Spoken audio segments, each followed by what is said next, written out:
যিখিনি এই এটা সংজ্ঞা এটা নিৰূপণ কৰিব লাগিব নে নাই, কাৰ থাকি গ'ল সংজ্ঞাটো ৰণোজ পেগু ডাঙৰীয়াই নিৰূপণ কৰিছে। কিছু মানুহৰ হ'ব, কিন্তু হ'লেও আৰু থাকি যাব। এই বিষয়টো এনেকুৱা যে ইয়াক কোনেও শেষ কৰিব নোৱাৰে, কাৰণ থাকি যোৱাৰ কোনো সংজ্ঞা নাই। এতিয়া আপুনি সাংবাদিক, আপোনাক যদি মই সোধোঁ থাকি যোৱাৰ সংজ্ঞাটো কি, আপুনিও দিব নোৱাৰিব না। বিষয়াই ভুল কৰা কোনটো পইণ্টত ভুল কৰিলে বুলি ক'লে সেই পইণ্টটো ঠিক কৰিম, কিন্তু সেই পইণ্টটো ঠিক কৰাৰ লগে লগে আৰু দুটা পইণ্ট নতুনকৈ আহি যাব। 2011 চনত যিসকলে শিক্ষক থাকি গ'ল চাকৰি দিবলৈ, 11 চনৰ 23 নৱেম্বৰত যিসকলে দিছিলে, থাকি যোৱাৰ সংজ্ঞাটো কোনে নিৰূপণ কৰিব? তেওঁলোকে কৈ আছে যে এইখিনি ভুলৰ কাৰণে থাকি গৈছে বুলি ক'লে। যিখিনি এই এটা সংজ্ঞা এটা নিৰূপণ কৰিব লাগিব নে নাই, কাৰ থাকি গ'ল সংজ্ঞাটো ৰণোজ পেগু ডাঙৰীয়াই নিৰূপণ কৰিছে। কিছু মানুহৰ হ'ব, কিন্তু হ'লেও আৰু থাকি যাব। এই বিষয়টো এনেকুৱা যে ইয়াক কোনেও শেষ কৰিব নোৱাৰে, কাৰণ থাকি যোৱাৰ কোনো সংজ্ঞা নাই। এতিয়া আপুনি সাংবাদিক, আপোনাক যদি মই সোধোঁ থাকি যোৱাৰ সংজ্ঞাটো কি, আপুনিও দিব নোৱাৰিব না। বিষয়াই ভুল কৰা কোনটো পইণ্টত ভুল কৰিলে বুলি ক'লে সেই পইণ্টটো ঠিক কৰিম, কিন্তু সেই পইণ্টটো ঠিক কৰাৰ লগে লগে আৰু দুটা পইণ্ট নতুনকৈ আহি যাব। 2011 চনে হওক, 2001 চনে হওক বা 2021 চনতে হওক, প্ৰাদেশিকৰণৰ পৰা বাদ পৰা শিক্ষক কৰ্মচাৰীসকলৰ জীৱন যৌৱন, তেওঁলোকৰ পৰিয়াল, তেওঁলোকৰ পৰিয়ালৰ ভৱিষ্যত, অৰ্থাৎ ল'ৰা ছোৱালীৰ ভৱিষ্যত ধ্বংস হোৱাৰ পিছতো আমাৰ মাননীয় মুখ্যমন্ত্ৰী মহোদয়ে এই বঞ্চিত শিক্ষকসকলৰ সংজ্ঞা বিচাৰি পোৱা কথাটো আমাৰ এই মানে অসমৰ কাৰণে বা ভেঞ্চাৰ শিক্ষাৰ মানে জগতখনৰ কাৰণে অত্যন্ত মানে লাজ লগা আৰু অত্যন্ত দুখ লগা কথাটো। এতিয়া কথাটো হ'ল 2011 চনত যেতিয়া আইনখন হৈছিল, 13 চনত প্ৰাদেশিকৰণ কৰোঁতে অসমৰ শিক্ষামন্ত্ৰী কোন আছিল বাৰু? কাৰ দিনত বাৰু এই শিক্ষকসকলক বাদ কৰি থোৱা হৈছিল? তেওঁলোকে কি পৰিসংখ্যা দি তেওঁলোকক বাদ কৰি থৈছিল? এইটো এটা আমাৰ সদৌ অসম অপাধিকৃত শিক্ষক কৰ্মচাৰী সংস্থাৰ তৰফৰ পৰা প্ৰশ্ন। আমাৰ কথাটো হ'ল যে আমি সদৌ অসম অপাধিকৃত শিক্ষক কৰ্মচাৰী সংস্থাই কেৱল 2011 চনত বাদ পৰা শিক্ষক কৰ্মচাৰীয়ে নহয়, আমি সমগ্ৰ 2001, 2013, 2021 এই আটাইকেইটা বৰ্ষতে প্ৰাদেশিকৰণৰ পৰা বাদ পৰা শিক্ষক কৰ্মচাৰীখিনিক যিখিনি যোগ্য, আমি যোগ্য শব্দটো আমি লগোৱা মানে তাত ইয়াত ফটোৱাইছোঁ যে যিখিনি যোগ্য, এই যোগ্য যিখিনি মানুহ, এই মানুহখিনিক তেখেতে ন্যায় দিব লাগে। এইটো আমি দীৰ্ঘদিন ধৰি দাবী জনাই আহিছোঁ। এতিয়া কথাটো হ'ল তেখেতে এটা কথা কৈছে যে কিছুৱে পাব আৰু সকলোবিলাকে নাপায়, কিছুৱে নাপাব। সমস্যাটো সমাধান নহয়। সমস্যাটো সমাধান কৰিব খুজিলে চৰকাৰৰ কাৰণে একো ডাঙৰ কথা নহয়। তেওঁলোকে সমস্যাটোৰ সমাধান ক'ত নহ'ব? হ'বই, কাৰণ ইতিমধ্যে এই শিক্ষকবিলাকৰ মাজৰ পৰা বহুত শিক্ষক যিবিলাক মানে অৱসৰ পালে, তেওঁলোকৰতো সমস্যাটো শেষ হৈ গ'ল।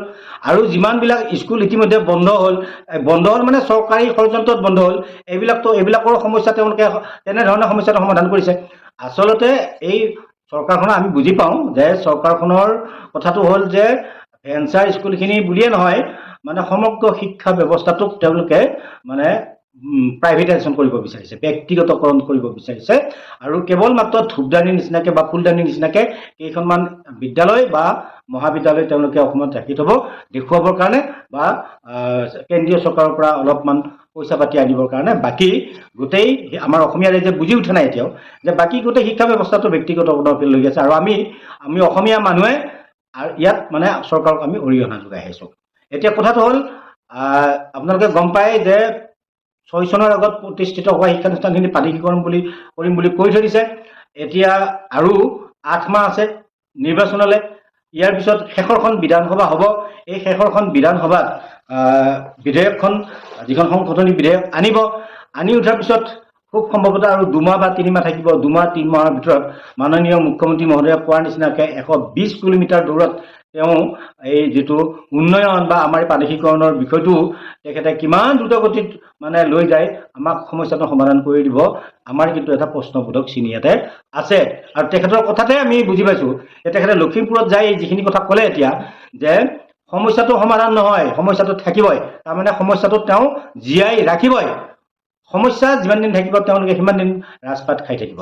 এতিয়া কথাটো হ'ল আমাৰ সদৌ অসম অপাধিকৃত শিক্ষক কৰ্মচাৰী সংস্থাই আমি দীৰ্ঘদিন ধৰি আন্দোলন ধৰ্ণা প্ৰতিবাদ কৰি আছোঁ। আৰু আমাৰ বঞ্চিত শিক্ষকসকলৰ কথাটোও কৈছোঁ যে আমাৰ পৰিসংখ্যা বুলি কওঁতে, বঞ্চিত শিক্ষকৰ পৰিসংখ্যা বুলি কওঁতে হয় বহুত কেইটা কেটেগৰী আছে। কিছুমান আছে লেট জইনিং, কিছুমান আছে লেছ এনৰলমেণ্টৰ কাৰণে প্ৰাদেশিকৰণ হোৱা নাই, কিছুমান আছে লেট কনকাৰেঞ্চৰ কাৰণে প্ৰাদেশিকৰণ হোৱা নাই, কিছুমান এনেকুৱা হৈছে যে বিশেষকৈ এম ই স্কুলত 3জন শিক্ষকক মানে 30:1 যিটো PTR এই PTRৰ গণনা লৈ আচলতে আমিও আইন মানিছোঁ, আইনৰ গণ্ডিৰ ভিতৰত থাকি আমি দাবী জনাইছোঁ যে 30:1 কৰিয়ে দিয়ক। কিন্তু কেনেকৈ দিয়ক?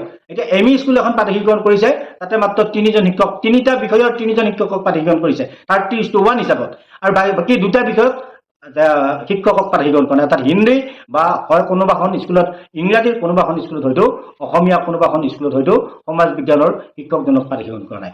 এই যে 2জন শিক্ষকক প্ৰাধিকৰণ কৰা নাই, সেই 2টা বিষয় কোনে পূৰাব? 30:1 বুলি কৈ তেওঁলোকে 30:1 আমিও মানিছোঁ, আইনত 30:1 কৰিছে।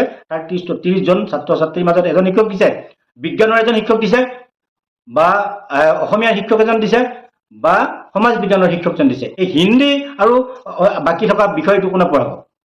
এইটো বিষয়ে আমাৰ আজিও প্ৰশ্ন, এই প্ৰশ্নটোৰ উত্তৰ আমাক চৰকাৰে দিব লাগে। আৰু সাংঘাতিক ধৰণৰ ষড়যন্ত্ৰ কৰিছে 2021 চনত যে বিদ্যালয়বিলাক প্ৰাধিকৰণ নকৰি মাত্ৰ 3জন শিক্ষকক প্ৰাধিকৰণ কৰিছে। এম ই স্কুলত, LP স্কুলত 2জন শিক্ষকক প্ৰাধিকৰণ কৰি বেলেগ বেষ্ট স্কুলত তেওঁলোকক নি মানে তাতে জইন কৰি পৰিছে। এনেদৰে বা হাই স্কুলে যদি ক'ৰবাত প্ৰাধিকৰণ কৰিছে, স্কুলখন প্ৰাধিকৰণ কৰা নাই, তেওঁলোকৰ শিক্ষক কেইজনমানক নি বেলেগ স্কুলত, বেষ্ট স্কুলত নিদি দিছে।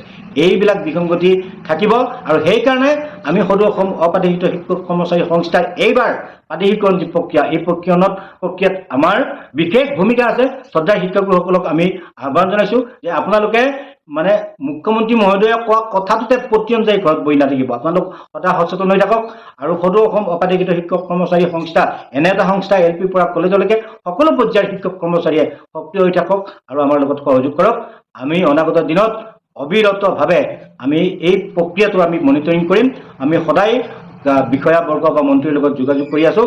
আমি শেহতীয়াকৈ গম পাইছোঁ যে গ্ৰীষ্মকালীন অধিৱেশনত তেওঁলোকে বিধেয়কখন আনিব, আৰু সেই বিধেয়কখন আনিব কেনেদৰে আনিব, আৰু এনেকুৱা এটা সময়লৈ আনিছে য'ত হয়তো মানে সেই বিধেয়কখন যদি কিবা কাৰণত ভুল হয় তাৰ কাৰণে সংশোধনীৰ কোনো ব্যৱস্থা নাথাকিব, সময় নাথাকিব। তেনেদৰে কেইখনমান স্কুল বা কেইজনমান শিক্ষকক প্ৰাধিকৰণ কৰি প্ৰাধিকৰণৰ নাটকখন ইমানতে সামৰি মাৰিব। তাৰপিছত চৰকাৰেও জানে যে এই শিক্ষকখিনিৰ আৰু বয়স নাথাকিব। গতিকে শ্ৰদ্ধাৰ শিক্ষাগুৰুসকল, মই সকলো পৰ্যায়ৰ একদম বঞ্চিত আৰু অপ্ৰাধিকৃত শিক্ষানুষ্ঠানৰ সকলোবোৰ শিক্ষক কৰ্মচাৰীকে কৈছোঁ, আপোনালোক সদায় সচেতন হৈ থাকক, সহযোগত থাকক। আমি এই গোটেই বিষয়বস্তুটো কিন্তু বিশেষভাৱে পৰ্যবেক্ষণত ৰাখিব লাগিব। ধন্যবাদ।